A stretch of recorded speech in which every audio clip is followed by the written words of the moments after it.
हबीब ही सैदना मोहम्मद व आले सैदना मोहम्मद मुबारक वसल्लम।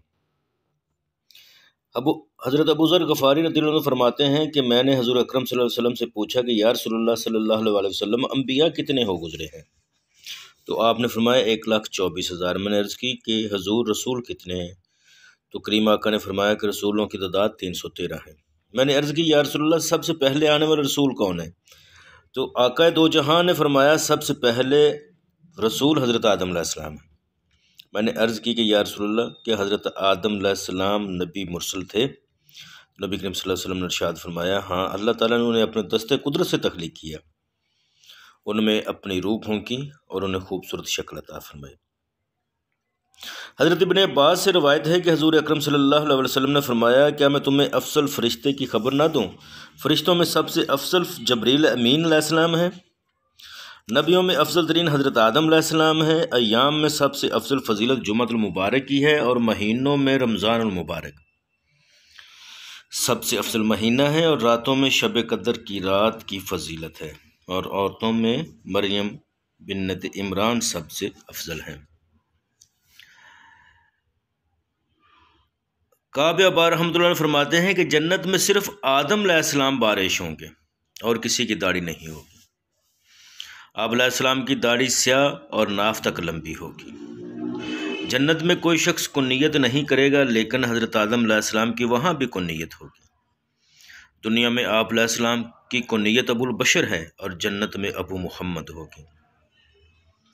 इब्ने अदी शेख बिन खालिद की तारीख से रवायत करते हैं और वो हमाद बिन सलमा से और वो उमर बिन दिनार से हज़रत जाबर बिन अब्दुल्ला रन से रवायत है कि अहले जन्नत को उनके नामों से पुकारा जाएगा, लेकिन हज़रत आदम अलैहिस्सलाम को अबू मुहम्मद कहकर बुलाया जाएगा। इस हदीस को इब्ने अदी ने हज़रत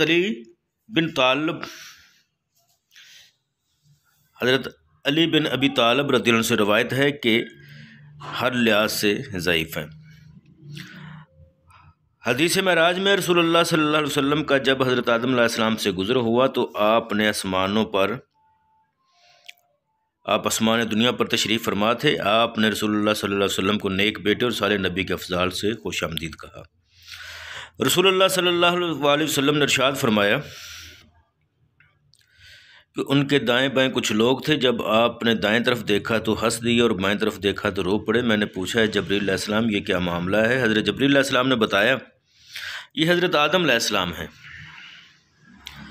और इनके दाएं तरफ वाली औलाद की रूहें हैं जो जन्नती हैं। तो हंस दिए और बाईं वाली रूहों को देखा क्योंकि वो दोज़की हैं तो रो पड़े। हज़रत हसन रज़ियल्लाहु अन्हु से रवायत है कि हज़रत आदम अलैहिस्सलाम की ज़हानत तमाम बनी आदम की ज़हानत के बराबर है। बाज़ उलमा ने रसूलुल्लाह सल्लल्लाहु अलैहि वसल्लम के फरमान में हज़रत यूसुफ अलैहिस्सलाम के पास से गुज़रा तो देखा कि इन्हें हुस्न का एक कसीर हिस्सा अता किया गया।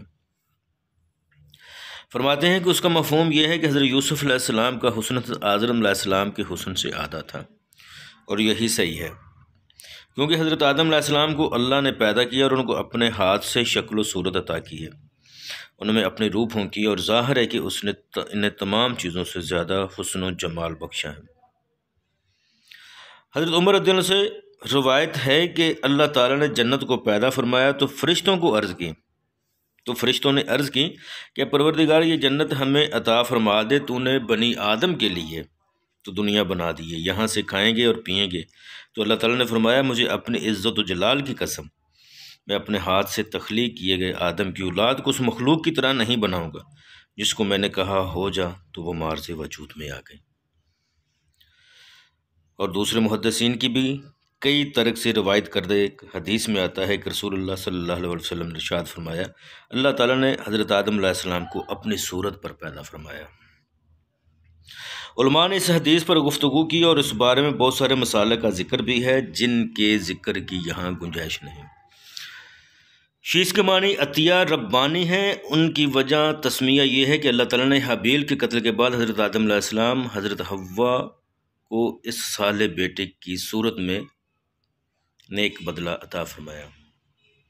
हज़रत अबू ज़र गफ़ारी रज़ियल्लाहु अन्हु से रिवायत है कि हुज़ूर ने फरमाया अल्लाह ने 104 सुहैफ़ उतारे, उनमें से 50 सुहैफ़ हज़रत शीस अलैहिस्सलाम पर नाज़िल हुए।